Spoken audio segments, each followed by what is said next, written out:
This is Launching Your Daughter podcast, and I'm your host, Nicole Burgess, licensed marriage and family therapist. The information shared in this podcast is not a substitute for seeking help from a licensed mental health professional. Now, here is today's episode.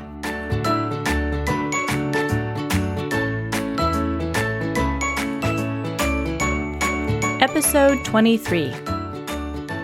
Welcome. Today, I'm going to talk about Communication 101 between parents and teen girls, and also just in relationships in general. I think some of you know that I work with teen girls, and I also work with women. Every single week, almost every day that I'm in session, I have some sort of conversation regarding communication and listening. So today I'm going to cover both of those. But before I get into that, I want to talk a little bit about brain development regarding your teen daughter. Our brain develops from the back to the front. And I know this time of life can be a very challenging time for both the teen girls and the parents regarding either not feeling heard, or parents may think that their daughter is being defiant, not listening to them.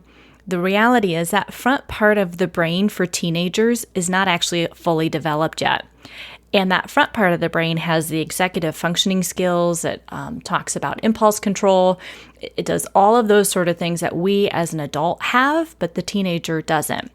And that part of the brain, the science is finding out that it isn't fully developed until around age 24 to 26. I've even seen some studies say maybe a little later even than that in life. They're not sure yet. So I want to break this down just a little bit about how to communicate maybe a little more effectively with your teen daughter, and maybe take some of the frustration out of being a parent of a teenager as well. The first part that I really want to talk about actually is listening, because listening is key when it comes to communicating. One thing that I hear often from my teen girls is, my parents don't listen to me, they don't see me, they don't understand me. And when you stop and listen to your teen daughter, I'm not saying that you have to agree with everything that she's saying, but it's pausing and being able to reflect back what it is she's trying to communicate to you. So listening can be called either reflective listening and or active listening. That's how I refer to it when I do sessions. And for my parents out there, when you're listening to your teen daughter, what I want you to start to gain awareness around is the problem actually yours, or is it your teen daughter's? And the reason why it's so important to get that distinction is at this stage, you're still trying to help teach problem-solving skills. And if you go in and try to solve the problem for your daughter and it's not actually your problem, it's hers, this doesn't help her later in life with being able to resolve issues on her own. It can make her more dependent upon you, or it could just make her want to defy you more because she doesn't feel heard and you want to jump right in and rescue her, and that's not your job. So with active listening or reflective listening, one thing I want you to ask yourself, is this problem mine? Meaning, does it interfere with my rights and responsibilities? Does it involve the safety of my teen or others? So if the answer to those questions is no, then it's not your problem. It's more of maybe your daughter's having an issue with a friend, with a teacher, with just a conflict at their job, something to that effect. And so part of what your job is help her problem solve what's going on if she's open to that. So what reflective listening looks like is if your teen daughter comes home from school and she's throwing her book bag down, she's like, oh my gosh, I just can't stand the science teacher, or something to that effect. You can look at her and go, wow, sounds like you had a really frustrating day with the science teacher. That's being able to reflect back and not going, oh my gosh, what's wrong? What's going on? Don't need to jump in there. It's just reflecting back what you heard her say. So all of this is about being able to, when there's a conflict between maybe the two of you, or there's a struggle that she's not following some of the rules at home, is being able to reflect back when she's, well, I don't think those rules are fair. It's like, okay, so what I'm hearing you say is that you don't believe the rules or the curfew rule is fair. She's like, yeah, I don't think, that it works. To be an effective listener, especially for parents, it's looking underneath what is actually being said. A lot of times our teenagers, teen girls, teen boys, they're not equipped yet to really state some of the feelings. And so part of your job is to stop and reflect back what it is that they're feeling. So again, that, example I gave earlier, when your teen daughter comes in the door and she's like, oh my gosh, I'm so irritated or frustrated. There, she's actually stating the emotion she feels. But a lot of times it sounds a little more like, oh, I can't believe so-and-so did this, or that I can't go and to this, event, and I just think it's not fair. So again, part of it is stopping and reflecting back what you heard them say, and then make an guesstimate of the emotion you think they're feeling. If you get it wrong, no worries, they will correct you. It's not a problem. But so much of it is about wanting for your child, for your daughter to actually feel heard. Your tone of voice in that reflection impacts the communication as well. So if she comes in frustrated and then you become defensive because you're thinking she's attacking you, that can impact how that communication goes. So part of it is sometimes it's truly just taking a deep breath, knowing this is not my issue, this is hers, how can I help her? I need just to support her. Reflective listening has a few different parts to it. One, you are reflecting back or mirroring back what you're observing your daughter saying and doing. Two, your tone of voice needs to be calm and actually reflecting versus attacking, blaming, or trying to fix it for your daughter. And so one way to reflect back the response that you're hearing is, it sounds like you're having a really hard day today at school. I'm sensing that, you are frustrated about the test you studied for and you don't feel confident that you did well. Sometimes your daughter's message can contain two different feelings.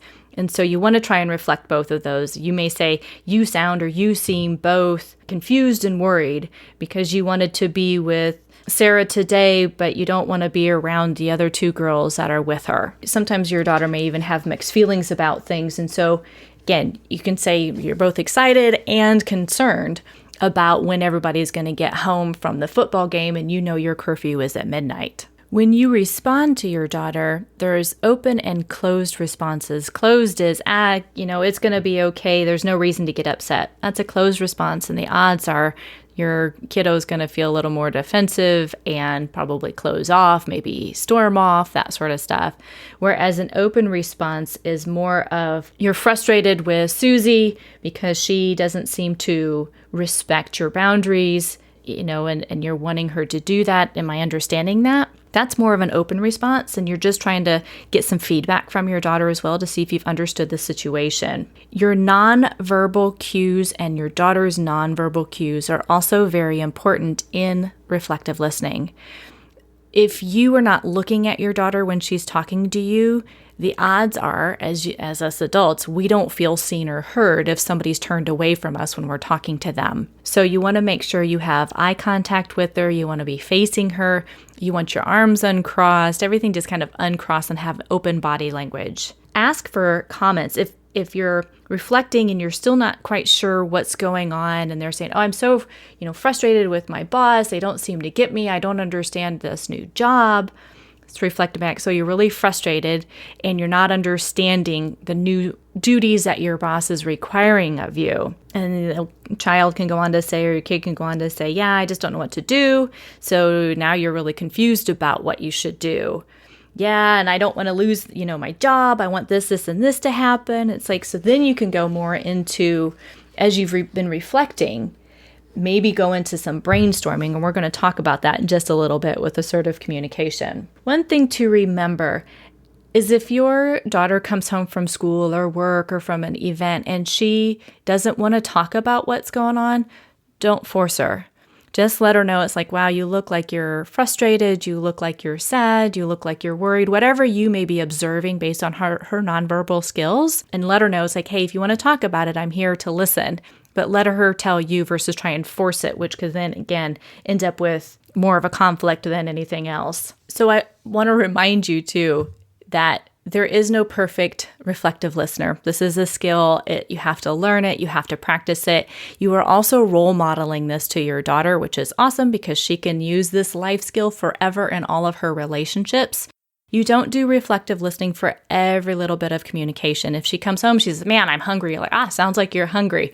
She is hungry. She told you she's hungry, right? You want to do this when you're spending time together or when you notice something, either something negative maybe has happened or a conflict has happened and you want to explore that with her. And also when she's excited and positive about something, reflect that back too. So you want to do both kinds of emotions. And again, emotions aren't good or bad, but we label them as either good or bad quite often. So you want to be able to share both the special times with her and also the times that she may be struggling with. I want to move into now different kinds of communication styles. There's 3 kinds, and I'm going to call it kind of communication styles are on a continuum. Passive is on the far one side, and aggressive is in the far other side.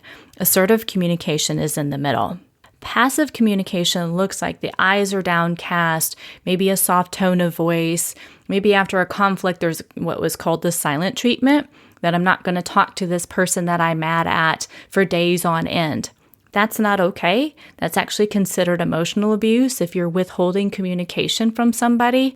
So if you've got an issue, there's nothing wrong with saying, hey, I need to pause, go calm myself down, and come back to this issue and schedule a time to come back and discuss it, whether it's 20, 30 minutes later, or maybe it's a day or 2 later. But not communicating with the other person for days on end is not okay. The other extreme of communication is aggressive communication. So if you're telling your teen, oh, you're so lazy, I can't believe, you didn't clean up the dishes, or you never listened to me, I just can't believe it. It's, you're just a disappointment. If you're yelling and screaming that at your child or calling them names, that's also called emotional abuse. Verbal abuse is another name for that, and that's not okay. Aggressive communication can also be physical aggression, meaning intimidation, getting up really close to a person, making a fist, glaring at them.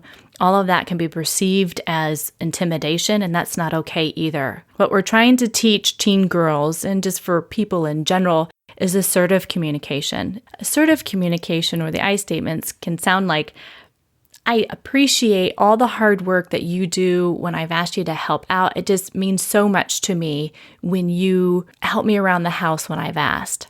It can also, if the teen is doing something that is either, going against your rights or your responsibilities, I feel frustrated when the dishes are on the counter and you've agreed to do them per our conversation last night. And what I need from you is to do the dishes before you go to bed tonight. With I statements, we're owning our own feelings. That means we're not blaming or criticizing the other person.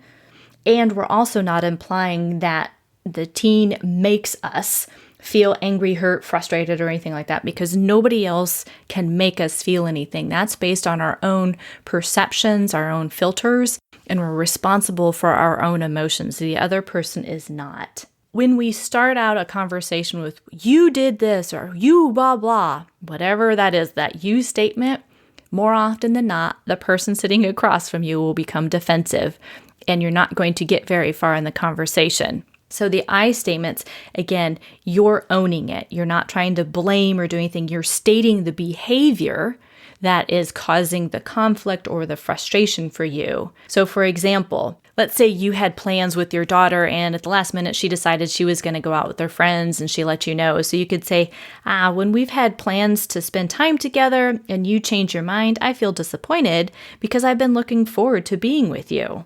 Again, being able to role model using I statements also helps your daughter gain problem-solving skills. She's also going to be really attentive of your body language as well. So when you're using the I statements in a calm manner, the odds go up that she's going to be a little more receptive in hearing back if there is a conflict between the two of you. If you come at her really angry, I can't believe you did whatever. Right? Again, the odds are she's going to be more defensive. Okay, I'm going to now talk about what I stated earlier. This is the time to brainstorm when there's been a conflict or things aren't working in the family home or between the two of you. And sometimes even if this is a personal problem and she's saying, yes, I would like to have some help, you're going to ask some open-ended questions, which may begin with, the who, what, when, where, which, or how. That helps her with the problem-solving piece. So an example of one of those open-ended questions, how is the term paper going? How is the studying for your science exam going? When you begin to explore kind of alternatives or ways to help her find some solutions, whether it's to personal problems or the problems between the two of you, first and foremost, you want to understand and clarify the problem. Again, that's where the reflecting listening comes in. Then you want to explore through brainstorming. And I think this can be a challenge for a lot of teens because they're like, I don't know what ideas are. It's like, well, if you want to improve your study scores, what do you think you could do differently? I don't know. It's like, well, are you open to hearing some feedback? Again, checking in with them on it. During the brainstorming piece, you're writing anything and everything down. You're not trying to evaluate it at this point in time. So if it's like, well, how long do you typically spend studying for an exam? Well, 5 minutes. Well, do you think maybe 5 minutes a day up until that exam would be more helpful? Something to that effect. Another way to do that is maybe reverse it. If they know a friend would be having the same problem, it's like, well, what sort of feedback would you give your friend if they were struggling with the same issue? You can also say, would you be okay with me kind of stepping in your shoes and pretending like I'm you, and maybe give out some ideas that way? I stated earlier, it's asking if they're okay with you making a suggestion. You're not trying to give them advice, tell them what to do, but ask, have you considered what do you think might happen if type of thing? Then you're going to stop and you both are going to look through all those ideas that you came up with and evaluate them. Then ask her to choose which solution she thinks that would best suit her. Again, by doing this is modeling that problem-solving skill. The next step is, when she's actually going to do that. So you're asking for a commitment. When are you going to put that, study plan into place? Or when do you think you're going to talk to the teacher regarding needing extra help regarding the math assignments? Then come back and check up with her later on. Once, the task is done or you don't know if it is or not, come back and say, how are you doing with X, Y, and Z? Whatever it is that agreement was. All of this really helps that you're not coming in trying to solve that for them, because again, you're not going to be with them every step of the way, and you want your teen daughter to have that problem-solving skill, and you want her to feel confident that she can figure things out or ask for help if she needs to. Now, if the problem is actually yours, you want to do some similar things that you've done earlier. Understand and clarify the problem, explore the alternatives, and then let them know, evaluate, what they're suggesting. So if it's like, well, I'm really uncomfortable that you want to come home an hour later regarding curfew, here's why. So you can go back and state your opinions for those brainstorming ideas if the problem is between the two of you and you're owning it, in the sense that, for example, teenager comes home late after the agreed upon curfew time, and that again goes against your rights or your responsibility, and they're affecting you on that. So you can state those to them, and then you need to choose a solution, and then you also have to make a commitment to them about doing that. Because remember, if you're asking them to kind of follow through and all that, you've got to also be able to do that with them. So for that piece of it, that commitment and the evaluation, ask your teenager what she thinks would be a fair consequence. Well, I ought to maybe just get, I don't know, I can't go to the Friday night football game when she's been using the car without permission. You can say, well, I like the idea that you may not get to go to an event, and I was thinking more along the lines that you wouldn't get to use the car for the weekend if you don't ask for permission to bring it back, or you don't return at the time of the curfew that we've agreed upon. It's all about making sure you're being respectful to her and she's being respectful to you. You want to keep the real behavior issue in check. So a lot of times what happens is, as adults, we can become reactive because we get angry, but underneath that anger is either fear or pain, and we react out of that versus, okay, I've got to go calm myself down and then come back and address the issue, which is, I'm really worried that, she's doing this because she's staying out too late, or she may be at risk. And so you want to explain that to her at some point in time, what your concerns are and why. The last part of this, if you guys cannot reach a consensus, and again, it's violating your rights or your responsibilities, you just may have to come up with, at this point in time, here's what I've decided, and we'll check back in within a week and see how things are working. And that's fine. Again, this is not about perfection. It's about making sure that everybody in the family is following through with their own accountability and responsibilities. And again, teaching your child who doesn't have that full frontal lobe and has, sometimes poor impulse control and doesn't necessarily remember everything, you're trying to role model that you're open to communicating about it, you're open to discussion about it, and help her understand maybe some of the risk that are involved with some of the choices that she's making.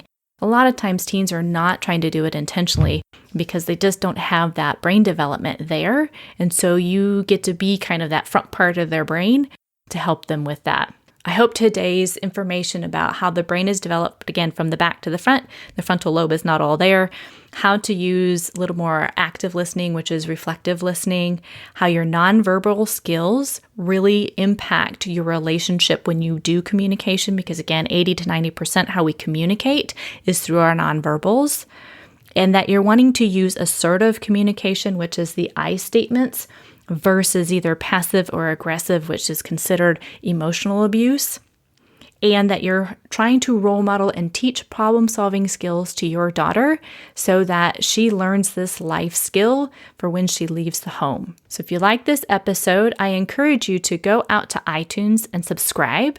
You can also leave me a rating and review if you liked it. I also have my Facebook page out there for Launching Your Daughter if you want to see other articles or information that I share on that as well. Thank you for listening to Launching Your Daughter with Nicole Burgess, licensed marriage and family therapist. For more information or to stay up to date, go to launchingyourdaughter.com. You can sign up for my email list or join my Facebook group. Thank you.